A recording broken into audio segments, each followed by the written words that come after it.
Hello friends, welcome to Indian study पर आपका स्वागत है। दोस्तों, आज की इस वीडियो में मैं आप लोगों के लिए रीजनिंग का टेस्ट लेकर के आया हूं, जो कि आपके आने वाले एग्जाम यूपीएसआई के लिए बहुत ही ज़्यादा इंपॉर्टेंट है। मुझे पता है कि मुझे मैथ की जो एलसीएम एससीएफ की सीरीज चला रहा हूं उसको कंप्लीट करना है। लेकिन दोस्तों, अभी मैं थोड़ा सा डिस्टर्ब चल रहा हूं, 2-3 दिन से बहुत परेशानी है। तो आप केवल और केवल अभी रीजनिंग से काम चला लीजिए। मैथ की जो सीरीज चल रही है वो पूरी कंप्लीट भी होगी, और जैसा मैंने आपको कमिटमेंट किया है उसको पूरा भी मैं करूँगा। तो अभी केवल मेरा आप साथ दे दीजिए, थोड़ा सा मुसीबत में हूँ, बस आप ये समझ लीजिए। उसके आगे मैं आपको कुछ नहीं बता सकता। तो पहला क्वेश्चन आपके सामने, क्वेश्चन नंबर 25 और 27 से आपको क्या करना है, एक विकल्प है उसको चुनना है जो अन्य तीन से भिन्न है। क्वेश्चन नंबर 25 में आपको बताना है कि कौन सा आपका सही आंसर होगा। जल्दी बताओ। रोप, वेड, डॉन और पॉट में आपको बताना है कि कौन सा जो है वो आपका बिल्कुल सही है। तो यहाँ पर जो आपका सही आंसर हो जाएगा, क्या हो जाएगा, देखो। वेड में 3 अक्षर हैं, डॉन में 3 अक्षर हैं, पॉट में 3 अक्षर हैं, लेकिन रोप में आपके 4 अक्षरों से बना हुआ है रोप। तो यहाँ पर आपका पहला ऑप्शन बिल्कुल करेक्ट होगा। क्वेश्चन नंबर 26 देख लीजिए। क्वेश्चन नंबर 26 में आपको बताना है, वही अलग बताना है कि अन्य तीन से भिन्न क्या है। तो जल्दी बताएं सर। 26। तो सही आंसर क्या हो जाएगा, देखो। ये जो आपका 204 है, 3 से पूरी डिवाइड हो जाएगा। ये भी आपका 3 से डिवाइड हो रहा है, ये भी आपका 3 से डिवाइड हो रहा। लेकिन 220 जो है ये 3 से डिवाइड नहीं होगा, इसलिए दूसरा ऑप्शन करेक्ट। नेक्स्ट क्वेश्चंस देख लीजिए। क्वेश्चन नंबर 27 में आपको क्या करना है, किताब, पत्रिका, लेख और समाचार पत्र में आपको बताना है कि इसमें भिन्न क्या है। देखो, लेख को छोड़कर अन्य सभी जो हैं, लेख को छापा जा सकता है। पत्रिका, समाचार पत्र और किताब। और लेख जो है वो लिख, यानी कि पत्रिका, किताब और समाचार पत्र में छापा जाता है, इसमें लिखा जाता है। तो यहाँ पर तीसरा ऑप्शन करेक्ट। 28 से 32 तक यानी कि 5 क्वेश्चन हैं आपके। इसके आधार पर आपको देना है क्या भैया, आ, बा, सा, दा, या और फा एक षष्ठाकार मेज के 6 कोनों पर बैठे हैं। तो देखो, ये मैं आपको पढ़ता जाऊंगा और आपको क्या करना पड़ेगा, बताना पड़ेगा। तो पहले तो आप सभी के आंसर देख लो, ठीक है। और यहाँ पर हम पहले षष्ठभुज बना ले रहे हैं। षष्ठभुज आपका ऐसे बनेगा, ठीक है। ये बन गया। अब यहाँ पर मैं आपको पढ़ता जा रहा हूँ। इसमें मुझे कह रहा है कि ये या तथा आ के बीच में दा है, या और आ के बीच में दा है। अगर हमने या यहाँ पर बैठा लिया, आ यहाँ पर बैठा लिया, तो यहाँ दा है, वो ये कह रहा। उसके बाद कह रहा दा के तुरंत तुरंत दाएं या है। देखो, दा के तुरंत दाएं या भी है, ये भी ठीक है, चलिए। सा के बाएं दूसरा फा है, सा के बाएं दूसरा फा है। अब देखो, सा को हम कहाँ बिठा लें जिसका दूसरा जो है फा आ जाए। अगर हम सा को यहाँ बिठा लें तो सा के दाएं दूसरा फा यहाँ पर आ जाएगा, ठीक है। अब बचा कौन है, बा तो बचा ही है, तो यहाँ पर आपका बा आ जाएगा। और वो कह रहा है बा तथा या के ठीक बीच में सा है। तो बा तथा या के, तो बा और या के बीच में सा भी है, ठीक है। इनने जो बोला अपन ने बिल्कुल अच्छे तरीके से बैठा लिया। अब मुझे कह रहे हैं या तथा आ के ठीक बीच में कौन बैठा। देखो, या और आ के ठीक बीच में ये कौन बैठा, दा बैठा। तो यहाँ पर चौथा ऑप्शन करेक्ट होगा। क्या होगा, 28 का चौथा ऑप्शन करेक्ट होगा। अब वो कह रहा है दा के तुरंत दाएं कौन बैठा, दा जे है, दा के तुरंत दाएं कौन बैठा, या। तो यहाँ पर देख लो, यहाँ पर भी चौथा ऑप्शन करेक्ट होगा। अब मुझे कह रहा है सा के दाएं दूसरा कौन है, सा कहाँ है, ये सा के दाएं दूसरा। तो सा के दाएं दूसरा कौन है, ये फा। तो सा के दाएं दूसरा क्या हो जाएगा सर, फा हो जाएगा। समझ रहे हैं। इसी तरीके से देखो, लास्ट क्वेश्चंस या दो और क्वेश्चंस है। बा तथा या के ठीक बीच में कौन है, तो बा और या के बीच में कौन आया था, सा आया था सर। तो सा सपेरे वाला करेक्ट आ जाएगा। और आ के तुरंत दाएं कौन था, तो आ के तुरंत दाएं था आपका दा। तो यहाँ पर तीसरा ऑप्शन करेक्ट। समझ गए। तो इस तरीके से आपको देना था। बस ये थ्योरी मैंने आपको पहले आपको पढ़ के बता दी, फिर उसके बाद मैंने उस तरीके से बना लिया, ठीक है। नेक्स्ट क्वेश्चन सर आपके सामने, निम्नलिखित में से कौन सी आकृति सही तरीके से कार, रेल और ऑटोमोबाइल को प्रदर्शित करती है। बैन आरेख आपको बताना है, कार का, ऑटोमोबाइल का और किसका, रेल का। अब देखो, ऑटोमोबाइल के अंदर तो कार आ जाएगी, लेकिन रेल तो बिल्कुल अलग है। तो यहाँ चौथा ऑप्शन बिल्कुल सूटेबल होगा, ठीक है। ये जो आपका बड़ा है वो आपका बड़ा वाला गोला ऑटोमोबाइल के अंदर आएगा, इसके अंदर आएगा आपकी कार, और रेल बिल्कुल अलग है, ठीक है। नेक्स्ट क्वेश्चन से आपका ये आपको एक बैनारिक दिया हुआ है, इसमें आपको बताना है क्या कि 5 से चिन्हित उन विद्यार्थियों को दिखाया गया है जो पढ़ते हैं। ठीक है, 5 से चिन्हित कौन से विद्यार्थियों को बताया गया है। अब देखो 5 से चिन्हित क्या है, सभी 3 विषय, केवल 1 विषय, केवल 2 विषय या एक से अधिक लेकिन सभी नहीं। अब आप देखो पांचवा जो नंबर है ये वाले गोले में भी है, ये वाले गोले भी में है, ये वाले गोले में भी है, तो तीनों ही गोलों में है। तो आप क्या बोल सकते हैं, ये सभी 3 विषय जो है वो पढ़ते हैं। तो यहाँ पर पहला ही ऑप्शन सर क्या होगा, करेक्ट होगा। नेक्स्ट क्वेश्चन से स्टार्ट करने से पहले मैं आपको बता दूं दोस्तों, अगर आप हिंदी की तैयारी करना चाहते हैं बिल्कुल डिस्क्रिप्टेड वे में यानी कि चैप्टर वाइज, तो पूरे चैप्टर मैं अनअकैडमी पर आपके कंप्लीट करवा रहा हूँ। अपने मुंह से अपनी तारीफ नहीं कर सकता, एक बार आप मेरे कहने से आओ अनअकैडमी पर, आपको वहाँ बहुत ज़्यादा अच्छा लगेगा। और अब तो मैं रिवीजन सीरीज भी आप लोगों के लिए लेकर के आया हूँ, जिसमें बड़माला से दोबारा स्टार्ट कर दिया है मैंने। तो आप बात मानो, एक बार जरूर से आओ, क्योंकि आप लोगों के लिए बहुत ज़्यादा इंपॉर्टेंट सीरीज वो चलाई जा रही है। फिर भी आपको कोई प्रॉब्लम हो अनअकैडमी क्लास एक्सेस करने में तो मुझे बताइएगा। रोज़ सुबह 11 बजे आपकी 100% क्लास चलती ही है। और अगर आप क्लास में मतलब पहली बार अनअकैडमी की ऐप को डाउनलोड कर रहे हैं, तो क्लास को आपको सर क्या करना पड़ेगा, अनलॉक करना पड़ेगा। अनलॉक कोड है आपका इंडियन स्टडी। आगामी क्लास के लिंक आपको डिस्क्रिप्शन में मिल जाएंगे। अब देख लेते हैं नेक्स्ट क्वेश्चन। निम्नलिखित में से कितने त्रिकोण हैं। त्रिकोण का मतलब सर किससे होता है, त्रिभुज यानी कि ट्रायंगल से होता है। तो आपको बताना है कि निम्नलिखित में से कितने त्रिकोण हैं। तो जल्दी बताइए। देखो 1 2 3 4 तो आपके यही हो गए, फिर 4 इसके अंदर हो जाएंगे। कौन से 4, 5 6 7 8, ये आपके 8 हो गए। ठीक है, हो गए कि नहीं हो गए। उसके बाद अगर हम देखेंगे तो और भी इसमें दिख रहा है। देखो एक ये बन रहा, एक ये बन रहा, एक ये बन रहा, एक ये बन रहा, यानी कि 4 यहाँ 4 यहाँ और 4 उसके अंदर। तो 4 4 8 और 4 12, तो कितने त्रिकोण बन रहा है, 12 त्रिभुज बन रहा है। तीसरा ऑप्शन करेक्ट।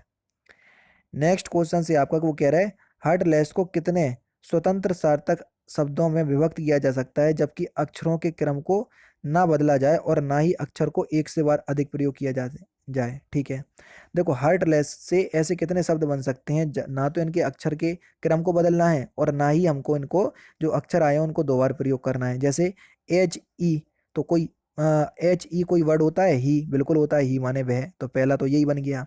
फिर देखो A R T, art, art करके कोई वर्ड होता है, बिल्कुल होता है सर। तो ए आर टी, आर्ट करके भी एक वर्ड होता है। क्या L E double S, less कोई वर्ड होता है, बिल्कुल होता है, लेस माने कमी, तो ये भी होता है। तो 3 अक्षर जो है वो बन सकते हैं। बढ़िया क्वेश्चन था। तीसरा ऑप्शन बिल्कुल करेक्ट होगा। नेक्स्ट क्वेश्चन वो कह रहा है कि पी का अर्थ है गुणा, तो पी जहां भी है वहां मल्टीप्लाई लगा दीजिए, ये है गुणा। वो कह रहा है क्यू का अर्थ है भाग, तो क्यू की जगह डिवाइड लगा दीजिए। आर का अर्थ है प्लस, तो आर की जगह प्लस लगा दीजिए।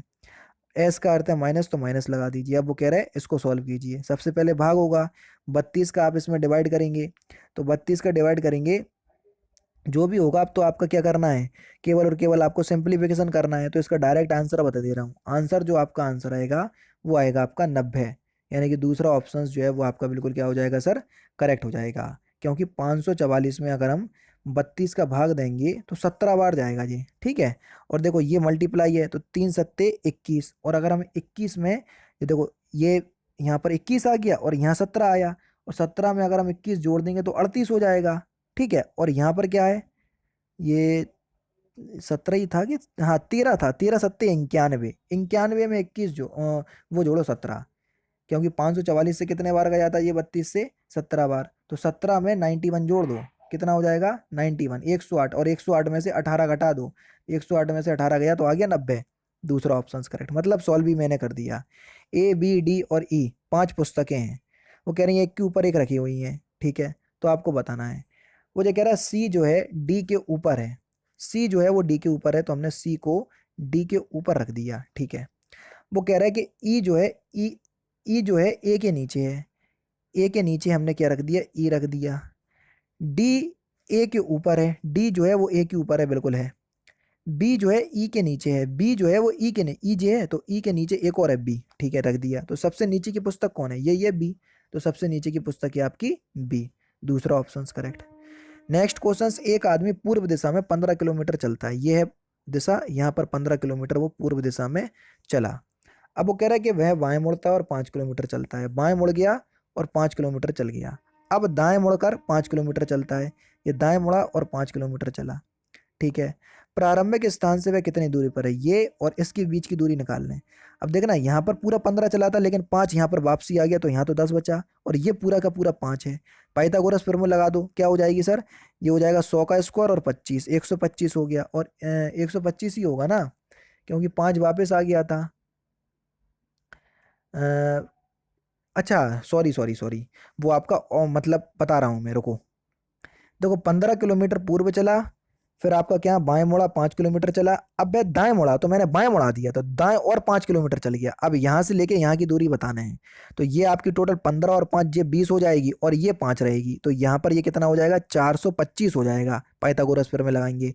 और 425 जो है वो किसका स्क्वायर रूट होता है, किसी का नहीं होता है, तो इनमें से कोई नहीं, चौथा ऑप्शन होगा करेक्ट सर। ठीक है, नेक्स्ट क्वेश्चन अगर आप देख रहे हो, चौथा ऑप्शन करेक्ट होगा। अगर आप थोड़ा सा पास में जाएंगे, देखो 425 तो 20 पॉइंट कुछ का वो स्क्वायर रूट लिख लेगा, लेकिन ऑप्शंस में अगर ये वाला ऑप्शन है तो आप इसको ही प्रायोरिटी देंगे। नेक्स्ट क्वेश्चन जो है वो ए जो है वो बी का पिता है, सी जो है ए जो है पिता है बी का। देखो पिता का मतलब अगर कोई मतलब मेल होता है तो मैं प्लस लगा देता हूँ, और अगर फीमेल होता है तो माइनस लगा देता हूँ, दोनों की शादी होती है तो मल्टीप्लाई लगा देता हूँ। अगर आपने इस तरीके से पढ़ा हुआ है तो बहुत अच्छी बात है। ए जो है बी का पिता है, ए पिता है किसका, बी का, तो ए को ऊपर रखेंगे हम। बी जो है वो सी जो है बी की पुत्री है, सी जो है बी की पुत्री है, हमें बी का भी लिंग नहीं पता, लेकिन सी पुत्री है बी की, तो हमने माइनस लगा दिया। डी जो है बी का भाई है, डी जो है वो बी का भाई है, तो यानी कि डी भाई है, बी कौन है पता नहीं है अभी भी। ई जो है वो ए का पुत्र है, ई जो है ए का पुत्र है, ए का एक और पुत्र है वो है ई, और यहाँ पर प्लस लगा दिया।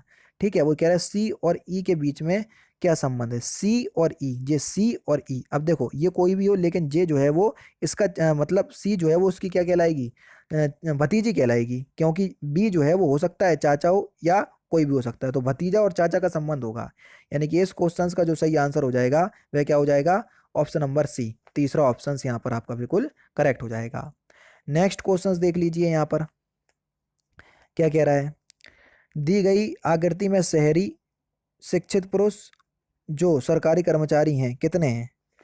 अब वो जो शहरी शिक्षित पुरुष जो सरकारी कर्मचारी हैं कितने हैं, ठीक है। अब वो जो कह रहा है आयत पुरुष को, आयत जो है पुरुष को, ठीक है भैया। व्रत शहरी लोगों को, ठीक है। वर्ग शिक्षित लोगों को, ठीक है। और त्रिभुज जो है सरकारी कर्मचारी को डिनोट करते हैं, ठीक है। अब वो जो कह रहा है शहरी शिक्षित पुरुष कितने हैं, क्वेश्चन नंबर 41 में। तो यहां पर जो आपका सही आंसर हो जाएगा वह क्या हो जाएगा, यानी कि बेसिकली देखा जाए तो देखो सभी में आने हैं, शहरी भी, शिक्षित भी, पुरुष भी और सरकारी कर्मचारी भी। देखो यही तो बताया है, शहरी शिक्षित सरकारी कर्मचारी पुरुष। अब देखो सभी किस संख्या में आ रहा है, दो में आ रहा, दो में आ तो रहा लेकिन आयत नहीं आ रहा, एक में आ रहा, एक में आयत भी आ रहा, ये भी है। केवल एक ही व्यक्ति ऐसा है जो शहरी भी है, शिक्षित भी है, सरकारी कर्मचारी भी है और पुरुष भी है, तो पहला ही ऑप्शन करेक्ट होगा सर यहाँ, कौन सा, पहला ऑप्शन। नेक्स्ट क्वेश्चन देखो, वो जो कह रहे हैं आपके नीचे दिए गए एल, एल है, ठीक है। नीचे दिए गए कितने एल ऐसे हैं जिनके पहले आर ना आता हो और उनके बाद टी भी ना आता हो, यानी कि एल अकेला ढूंढने हैं, पहले आर नहीं और बाद में टी नहीं। एल आ गया पहले आर बाद में टी नहीं, भैया ये तो उल्टा है, तो यह तो गिना जाएगा। एल ढूंढने हमको कितने एल, एल एल देखो एक तो एल आपका ये मिल गया, दूसरा एल कौन सा है, ये पहले आर दूसरी बार टी, ये तो है, ये नहीं गिनेगा। एल ठीक है, ये तो है एल पहले आर, ये भी है, तो कितने हो जाएंगे देखो, एक दो तीन, केवल तीन ही है। पहले अच्छा इसके बाद टी आ गया तो इसको नहीं गिनेंगे, इसके बाद टी आ गया तो इसमें कितने हो जाएंगे, केवल और केवल कितने हो जाएंगे सर। देखो एक एल तो आपका ये है, पहले आर नहीं है और बाद में टी नहीं है, ये तो बिल्कुल आएगा। दूसरा एल जे है, दूसरा एल कहाँ है, दूसरा एल ये है, पहले आर है इसका तो ये नहीं गिना जाएगा। तीसरा एल जे है लेकिन बाद में टी है तो ये भी नहीं गिना जाएगा। एल है लेकिन पहले आर नहीं है बाद में टी है, ये भी नहीं गिना जाएगा, केवल एक ही ऐसा है, ठीक है। तो पहला ही ऑप्शन करेक्ट होगा, दूसरा ऑप्शन करेक्ट होगा। नेक्स्ट क्वेश्चंस में आपको बताना है, देख लीजिए सर कि 43 में आपको क्या करना है, भरना है पूरा। देखो ए उससे पहले बी, यानी कि डबल ए के बाद बी आ रहा या डबल ए से पहले बी आ रहा, तो आप पहले वाले में क्या डालेंगे बताओ 43 में। तो यहाँ पर हम क्या डाल देंगे, डबल ए डाल दें, क्योंकि डबल ए से पहले आपका बी आ रहा, तो देखो डबल ए यहाँ पर डाल दिया, डबल ए से पहले बी, फिर डबल ए देखना डबल ए से पहले बी और डबल ए के बाद भी बी, तो यहाँ पर बी आ गया और यहाँ पर ए आ जाएगा, तो डबल ए बी ए क्या आ जाएगा, डबल ए बी ए कौन से ऑप्शंस में दिया, ये दिया देखो डबल ए बी ए, लेकिन ये वाले ऑप्शंस में दिया। तो अब ये देखो बी के बाद क्या आ रहा, तो बी के बाद जो है वो सर क्या आ रहा, जल्दी बताओ, बी के बाद ए ही आ रहा, तो तीसरा ही ऑप्शन करेक्ट होगा। समझ गए। और लास्ट क्वेश्चंस देख लो, ये आपका लास्ट क्वेश्चन इसके बाद होगा, ठीक है, इसके बाद है लास्ट क्वेश्चंस। इसमें आपको लुप्त लुप्त बताना है कि कौन सा जो है वो लुप्त है। क्वेश्चन नंबर 44, जल्दी बताइए किस तरीके से आप इसको करेंगे 44 में। बढ़िया क्वेश्चन है। देखो ये लिखा 18, 18 में से 10 गया तो 8 आया, आया। ये लिखा 18, 18 में से 4 गया तो 14 आया, ये लिखा 14। और ये लिखा 10, 10 में से 4 गया तो 6 आ गया। इसी प्रकार से आपको देखो 22 में से 14 गया 8, 22 में से 8 गया 14, 14 में से 8 गया तो 6। अब यहाँ पर देखो 15 में से 11 गया 4, 15 में से 5 गया तो 6 और 15 में से 5 गया तो 10, तो कौन सा आंसर होगा, तीसरा ऑप्शन करेक्ट। लास्ट क्वेश्चन आपके सामने ये है, तो देख लीजिए। 9 दिन पहले रानी सिनेमा देखने गई, वह केवल बृहस्पतिवार को ही सिनेमा देखने जाती है, तो आज सप्ताह का कौन सा दिन है, तो आप मुझे ये कमेंट बॉक्स में बताइए। तो दोस्तों ये थे आपके कुछ रीजनिंग के इंपॉर्टेंट क्वेश्चंस जो कि मैंने आज की इस वीडियो में आपको कंप्लीट करवा दिए। अगर आप ऐसे ही सीरीज चाहते हैं, रीजनिंग की भी मैं चलाता रहूं, तो आप लोग मुझे कमेंट करके वीडियो को लाइक करके मुझे मोटिवेशन दें। तो दोस्तों फिलहाल की वीडियो में सिर्फ इतना ही। अगर आपको वीडियो पसंद आए तो प्लीज़ दोस्तों वीडियो को लाइक कीजिए, शेयर कीजिए और साथ ही साथ हमारे चैनल को सब्सक्राइब करना ना भूलें, क्योंकि मैं रोजाना इसी तरह की वीडियोज़ आप लोगों के लिए लाता रहता हूँ। नमस्कार दोस्तों, जय हिंद, जय भारत।